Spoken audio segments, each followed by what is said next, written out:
I now call on the representative of Indonesia.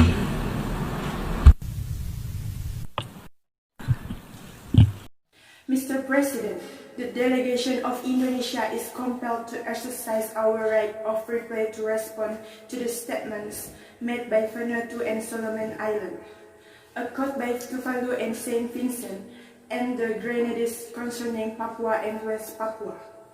Mr. President, it's one time too many that hoax and false allegations are circulated by individuals that are economically motivated by separatist agenda of Papua and their supporters. Time and time again, the same fabricated and false accusations are thrown at us. These countries are sadly blindfolded. They fail to understand, or more precisely, refuse to understand.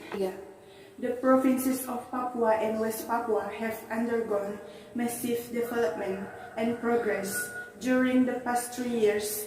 4,325 of kilometer roads were built, 30 new seaports, 7 new airports, 2.8 million Papuans have free basic health care, 360,000 Papuan students have free education with the economy growing at 9.21%.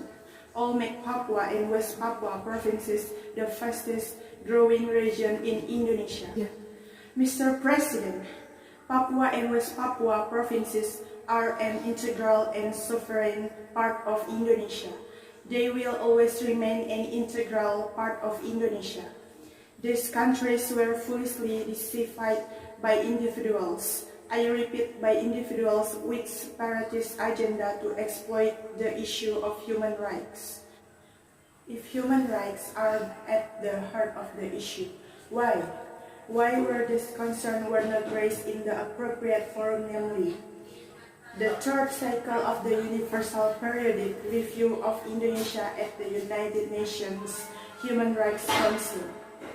If Indonesia has anything to hide on human rights issue in this day and age of open technology, by now everybody will know if such accusations even exist. Mr. President, Indonesia fails to understand how countries continue to support activities of separatism in other countries, or this is a way to hide from one's own domestic problems. Are these countries' human rights track record perfect? Obviously, their motivation and this august body is to dismember the territorial integrity of a sovereign and independent nation. Such actions are illegal, must not be condemned, and violates the fundamental principles enshrined in the United Nations Charter. We cannot let this happen. We cannot let this continue on.